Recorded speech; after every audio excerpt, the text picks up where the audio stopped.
اللہ تبارک و تعالی نے قرآن مجید فرقان حمید میں ارشاد فرمایا ان فی خلق السماوات والارض واختلاف اللیل والنہار لآیات لأولی الالباب۔ اللہ رب العزت نے ارشاد فرمایا بے شک زمین و آسمانوں کی تخلیق میں، دن اور رات کے بدلنے میں اہل عقل کے لیے نشانیاں، عقل والوں کے لیے نشانیاں۔ رب تعالیٰ نے اس آیت کریمہ میں سورہ بقرہ کی دوسرے پارے کی آیت ہے، رب تعالیٰ نے اہل عقل کی جو تعریف بیان فرمائی ہے وہ ہے غور و فکر کر۔ فرمایا عقل والے وہ ہیں جن کو میں غور و فکر کی دولت سے مالا مال فرماتا ہوں۔ حضور عبد القادر جیلانی رحمۃ اللہ تعالی علیہ فرماتے ہیں اے اللہ کے بندو، رب تعالیٰ نے تمہیں عقل سے نوازا ہے، اگر عقل سلیم رکھتے ہو تو اس عقل کا بہترین استعمال کرو۔ وہ کیسا استعمال ہے؟ فرماتے ہیں اللہ رب العزت کی قدرت کے بارے میں غور و فکر کیا، رب تعالیٰ کی تخلیق کے بارے میں غور و فکر کیا کرو۔ جب رب تعالیٰ کی تخلیق کے متعلق غور و فکر کرو گے تو رب تعالیٰ اپنے راز تم پر ظاہر فرما دے گا۔ جب رازوں کو کھولے گا تو فرمایا تمہارا ایمان پہلے سے زیادہ مزید بڑھ جائے گا۔ آپ فرماتے ہیں اپنی ذات میں بھی غور و فکر کرو، اپنے اندر، اپنے نفس میں۔ فرماتے ہیں انسان کو رب تعالیٰ نے اپنی صفتوں میں سے ایک صفتوں سے نوازا ہے، اپنی صفتوں سے کئی صفتوں سے نوازا ہے۔ تو جن صفتوں سے رب تعالیٰ نے نوازا ہے بندہ ان میں غور کرے، غور کر کے پھر اپنے رب کا شکر ادا کرے کہ مولا تو نے وہ صفتیں عطا فرمائی ہیں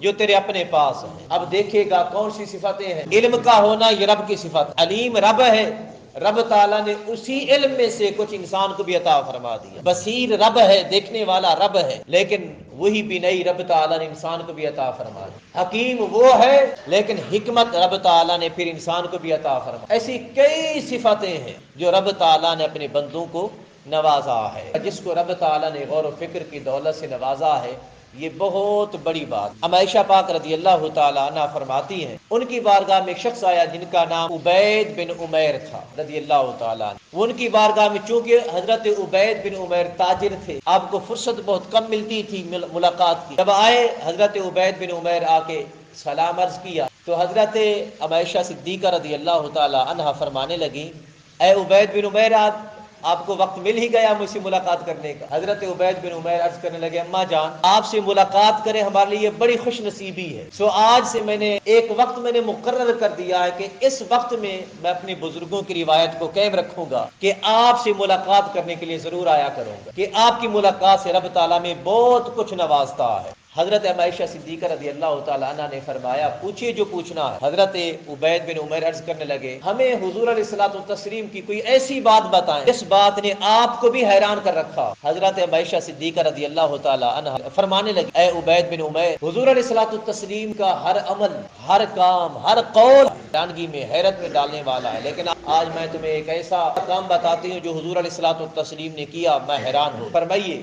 آپ فرمانے لگی عبید، حضور علیہ الصلوۃ والتسلیم کی رات میرے حجرے میں تشریف لانے کی باری تھی۔ حضور علیہ الصلوۃ والتسلیم اپنی باریاں مقرر کرتے اپنی ازواج مطہرات کے حجروں میں رہنے کی، تو فرمانے لگی وہ رات میرے حجرے میں تشریف فرما ہونے کی باری تھی۔ آقا علیہ الصلوۃ والتسلیم میرے ہاں آئے اور آ کر فرمانے لگے اے عائشہ اگر تیری اجازت ہو تو میں کچھ وقت اپنے رب کی بارگاہ میں گزارنا چاہتا ہوں۔ اے عائشہ تیری اجازت ہو۔ اب یہاں پہ ایک سبق دیکھیے، آقا علیہ الصلوۃ والتسلیم اپنی ازواج سے کتنی محبت فرماتے ہیں۔ اپنی گھر والیوں سے محبت کیا کرو، کرنے عبادت جا رہے ہیں، اللہ کی عبادت کرنے جا رہے ہیں، کہہ رہے ہیں، فرما رہے ہیں اے عائشہ اگر تیری اجازت ہو میں تو اپنے رب کی بارگاہ میں رہنا چاہتا ہوں۔ اور پھر ہم عائشہ کا جواب دیکھیے، ام المؤمنین صدیقہ جن کی شان رب نے قرآن میں بیان فرمائی ہے۔ اب عائشہ فرمانے عرض کرنے لگی حضور جی تو یہی چاہتا ہے کہ آپ کی قربت میں رہوں، لیکن میں اپنا منشا آپ کے منشے پہ قربان کرتی، جو کچھ آپ چاہتے ہیں میں اپنی چاہتوں کو، اپنی آرزوؤں کو، اپنی تمناؤں کو آپ کی تمناؤں پہ قربان کرتی ہوں۔ یہ ہے حقیقی محبت، یہ ہے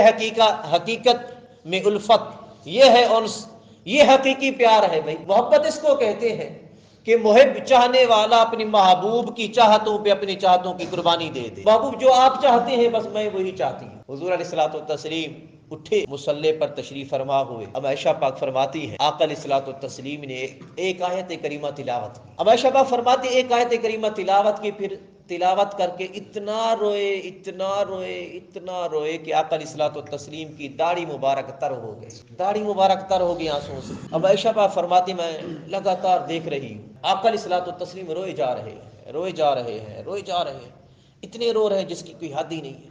حتیٰ کہ آپ کی داڑھی مبارک سے قطرے ٹپکنے لگے، آپ کی گود مبارک میں آنسو بھر گئے، گود مبارک تر ہو گئی، جھولی مبارک تر ہو گئی، حتیٰ کہ آقا علیہ الصلوۃ والتسلیم کبھی سجدے سے اٹھ بیٹھتی ہیں، روتی ہیں، زمین پر آنسو ٹپکنے لگے۔ اب عائشہ پاک فرماتی ہیں کہ صبح کی نماز کا وقت ہو گیا، آقا علیہ الصلوۃ والتسلیم لگاتار روئے جا رہے ہیں، صبح کی نماز کا وقت ہو گیا۔ اب صبح کی نماز کا وقت ہوا، حضرت بلال رضی اللہ تعالیٰ عنہ تشریف لے آئے، آ کے عرض کرتے ہیں آقا صبح کی نماز کا وقت ہو گیا۔ یہاں پہ بھی ایک نکتہ عرض کرتا چلوں، ہمارے یہاں اگر امام کو تھوڑی سی لیٹ ہو جائے تو بھائی امام کو لیٹ ہو گئی، انتظار کرایا جا رہا ہے، بلا کر آنا ہے امام کو، پتہ نہیں کیوں لیٹ ہو۔ یاد رکھیے گا اگر امام کو لیٹ ہو گئی، مؤذن بلانے کے لیے چلا گیا تو یہ بھی سنت رسول ہے، اور ایسا کرنے پر رب تعالیٰ اجر عطا فرماتا ہے۔ حضرت بلال رضی اللہ تعالیٰ نے بلانے جایا کرتے تھے حضور، آ کے عرض کرتے آقا نماز کا وقت ہو گیا، صحابہ کرام انتظار میں بیٹھے، آقا علیہ الصلوۃ والتسلیم ابھی بھی رو رہے۔ حضرت بلال دیکھ کر حیران ہو گئے، آقا آپ اتنے کیوں رو رہے ہیں جبکہ آپ تو وہ ہیں،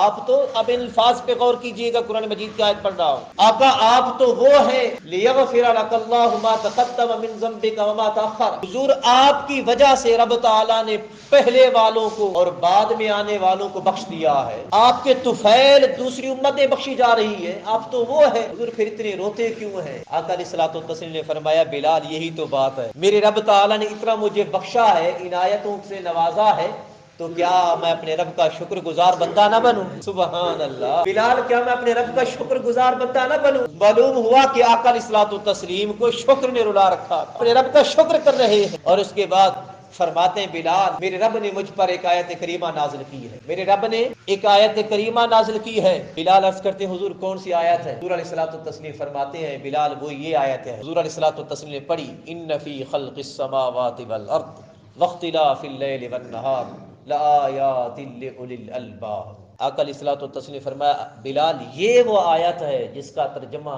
مفہوم یہ ہے کہ بے شک رب تعالیٰ نے آسمانوں اور زمین کی تخلیق، دن اور رات کے بدلنے میں اہل عقل کے لیے نشانیاں رکھی ہیں، عقل والے اس میں غور و فکر کرتے ہیں۔ اے بلال یہ وہ آیت کریمہ ہے جو اس میں غور و فکر نہیں کرتا وہ تباہ و برباد ہو جائے گا۔ اس آیت کریمہ میں غور و فکر کرنے کی ضرورت ہے۔ اگر رب تعالیٰ نے ہمیں عقل سلیم سے نوازا ہے تو اپنے عقل کو فضول میں نہ رکھیے، اللہ کے شاہکار دیکھیے، اللہ کے نظارے دیکھیے، دیکھیے کہ رب تعالیٰ نے کیسے کیسے مناظر بچھا رکھے ہیں۔ حضور عبد القادر جیلانی فرماتے ہیں اگر اور کچھ بھی نظر نہ آئے نا اپنے اندر غور کر، اپنے آپ کو دیکھ، تیرے رب نے تجھے کس طرح منظم کیا ہے، کس طرح مرکب کیا ہے، ذرا دیکھ، اب انگلیاں دیکھ کس انداز سے بنائی گئی ہے، اس کے پورے دیکھ، اب زیادہ نہ بھی دیکھ تو یہ جو انگوٹھا ہے نا، انگوٹھا اس کے نشان کو دیکھ لے، ساری کائنات کا انگوٹھے کا نشان ملا ہو، یہ گول گول لکیریں ہی تو ہیں اور کیا ہے، پوری دنیا بھی مل کر ایک انگوٹھے جیسا کوئی انگوٹھا نہیں بنا سکتا، یہ ہے تخلیق میرے رب کی۔ فرماتے ہیں یہی غور طلب ہے، اس میں غور کیا کر، تیرا رب تیرے ایمان میں اضافہ فرمائے گا، اور پھر اپنے رب کا شکر ادا کیا کر کہ تیرے رب نے اتنا کچھ بنا رکھا ہے تیرے لیے۔ سو محترم المقام دعا ہے کہ رب تعالی ہمیں بھی حضور علیہ الصلوۃ والتسلیم کی طرح، جس طرح رب تعالیٰ نے اپنے محبوب نبی کریم صلی اللہ علیہ وسلم کو شکر کی دولت سے نوازا تھا، ہمیں بھی عقل اور شکر کی دولت سے نوازے۔